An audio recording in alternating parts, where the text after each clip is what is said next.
लेते हैं। देश के अंदर धीमी हुई है कोरोना की रफ्तार, क्योंकि 3 लाख से कम हो गए मामले। पिछले 24 घंटे में 2,55,000 केसेस सामने आए हैं। बड़ी खबर है, अच्छी खबर है कि मामले कम हो रहे हैं, लेकिन यहां पर रुकना नहीं है। एक दिन में कोरोना से 614 मरीजों की मौत भी हुई है, लिहाजा गंभीरता बनी हुई है। पॉजिटिविटी रेट हालांकि 20.75% से घटकर 15.52% हो गया है। और यह और बेहतर खबर होगी अगर पॉजिटिविटी रेट भी घट जाता है नंबर्स के साथ। फिलहाल दिल्ली में 5,760 नए कोरोना केस सामने आए हैं, तो कर्नाटक में 46,000 नए मरीजों से टेंशन बढ़ गई है।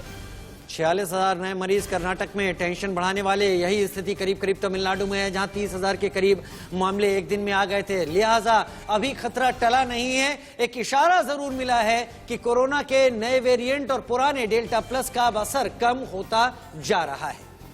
ओमिक्रॉन की ये तीसरी लहर जो सीधे तौर पर अब थोड़ी सी नियंत्रण में जरूर दिखाई दे रही है, क्योंकि मामले 3 लाख, 3.5 लाख पहुंच गए थे और अब घटना शुरू हुए तो 2.5 लाख पर आकर रुके हैं।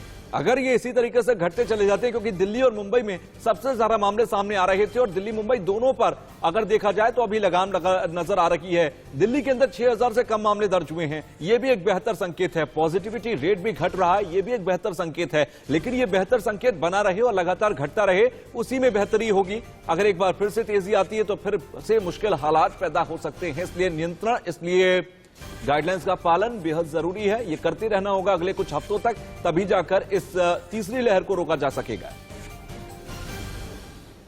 24 घंटे में 2,55,000 केसेस सामने आए हैं और ओमिक्रॉन जो एक नया स्ट्रेन सामने आया था, जिसकी वजह से ये पूरे मामले एक साथ बूम किए थे, वो अब कंट्रोल होता नजर आ रहा है। और ऐसे में पॉजिटिविटी रेट 20.75% से घटकर 15.52% पर आ गया है।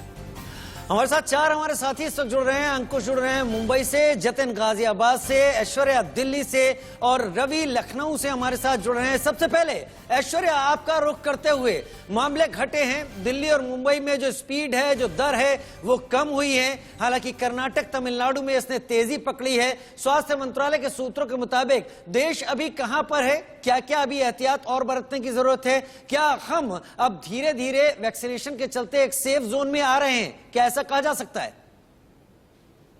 देखिए, स्वास्थ्य मंत्रालय के लिहाज से बात की जाए तो अगली बैठक बहुत महत्वपूर्ण होने वाली है, क्योंकि जो गाइडलाइंस है वो 30 तारीख तक की है और आगे किस तरीके का निर्णय लेना है ये बहुत महत्वपूर्ण होगा। ये भी सूत्र बता रहे हैं कि प्रधानमंत्री भी एक बार फिर तमाम मुख्यमंत्रियों से अलग अलग राज्यों की कोरोना की स्थिति जानने के लिए एक बेहद महत्वपूर्ण मीटिंग करने वाले हैं, जिसमें लेफ्टिनेंट गवर्नर भी शामिल होंगे। क्योंकि सदर्न स्टेट्स यानी कर्नाटक, तमिलनाडु, तेलंगाना और आंध्र प्रदेश, इन राज्यों में तेजी से संक्रमण दर और कोरोना की केसेस बढ़ रहे हैं। हालांकि जो उत्तरी भारत है उसमें गिरावट जरूर देखने को मिली है। दिल्ली की बात की जाए तो अब पॉजिटिविटी रेट गिरकर लगभग 11% के आसपास पहुंच चुका है। तो ये एक बहुत सुकून की बात है, लेकिन आगे चलकर क्या महत्वपूर्ण फैसले बिल्कुल ये सुकून की खबर, आगे चलकर नियंत्रण बरकरार रखना होगा और अगर ये केसेस कम हैं तो हो सकता है कि आने वाली डीडीएमए की बैठक में और ज्यादा जो अभी प्रतिबंध लगाए गए हैं दिल्ली के अंदर, वो थोड़े रिलैक्स कर दिए जाएं। अंकुश की तरफ रुख करते हैं। अंकुश, दिल्ली और मुंबई 2 शहरों का जिक्र किया जाता था। अभी अगर पिछले कुछ हफ्तों में जब हम बात करते थे कोरोना के नंबर्स की, मुंबई की स्थिति क्या है? क्या वहां पर भी मामले घटे और घटे हैं? तो फिर वहां पर स्थिति अभी ग्राउंड पर क्या है? जी, मुंबई में लगातार जो कोरोना संक्रमण की गिरावट का जो दौर शुरू हुआ था पिछले हफ्ते से, वो लगातार जारी है और इतना गिर चुका है कि मामला प्रतिदिन जो कोरोना के संक्रमण के जो आंकड़े आते हैं वो 2000 के नीचे जा चुके हैं। मुंबई में एक समय था प्रतिदिन आंकड़े 20,000 के ऊपर जाते थे, लेकिन अब यही आंकड़े 2000 के नीचे आ चुके हैं। हालात यह है कि सरकार ने कोरोना के बढ़ते हुए मामलों को देखते हुए कई सारी सख्ती लागू की थी।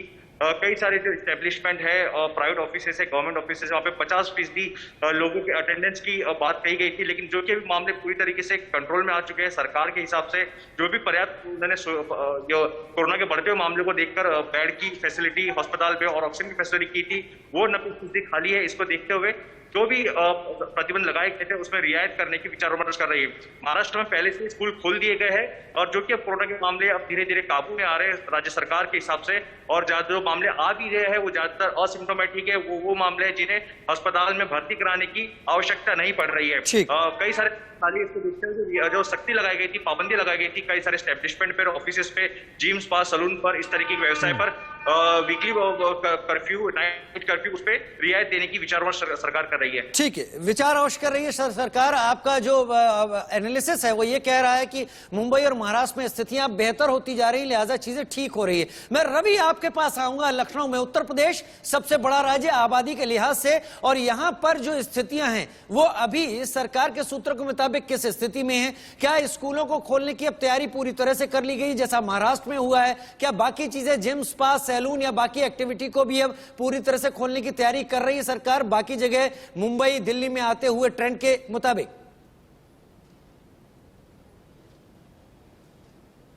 देखिए, पूरे उत्तर प्रदेश की अगर बात करें तो संक्रमित मरीजों की संख्या करीब 1 लाख से कम है। लेकिन अगर बात करें तो जो बीते 24 घंटे में जो आंकड़ा आता है, कल का आंकड़ा की अगर बात करें तो जो 24 घंटे का आंकड़ा है संक्रमित मरीजों का, वो 1159 मरीज कल मिले थे। और उसके अलावा जो ठीक होने वाले जो मरीज थे, 11,059 मरीज जो संक्रमित मिले थे, और करीब 10,836 मरीज हैं ये ठीक हुए थे।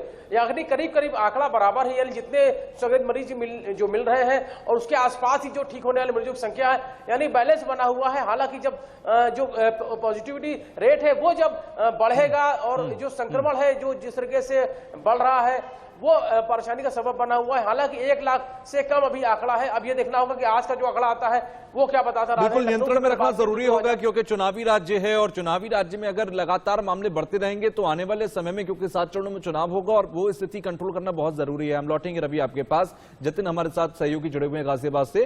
जतिन, गाजियाबाद की क्या स्थिति है? दिल्ली से सटा हुआ इलाका है और बेहद जरूरी है कि यहां पर नियंत्रण में रहे स्थितियां। देखिए, गाजियाबाद की अगर बात करें तो जो एक्टिव मरीजों की संख्या है वो कम हुई है, और ये एक राहत की बात है क्योंकि 10,000 के पार एक्टिव मरीज चले गए थे, मगर अब वो 4,000 के आसपास आ गए हैं। 24 घंटे की अगर बात करते हैं तो 820 कोरोना के मरीज पाए गए हैं। वैक्सीनेशन की जो रफ्तार है वो बढ़ाई गई है। मैं इस समय साहिबाबाद इलाके में ही हूँ। ESI हॉस्पिटल है मेरे पीछे जो आप देख रहे हैं, और डॉक्टर्स ये कह रहे हैं कि मामूली अगर बुखार हो रहा है, खांसी हो रही है तो डरे नहीं, बस सिर्फ डॉक्टर दिखा लें। तो तमाम एहतियात जो है बरतना इससे भी जरूरी है क्योंकि यहाँ ठंड का अटैक भी बहुत है। तो ये तमाम चीजें जो है वो गाजियाबाद में चल रही हैं। जी ठीक है, बहुत शुक्रिया आप चारों का हमारे साथ जुड़ने के लिए, एक जानकारी हमारे दर्शकों के सामने रखने के लिए कि फिलहाल जो हालात हैं उनमें कितनी बेहतरी है और क्या क्या कदम उठाए जा रहे हैं।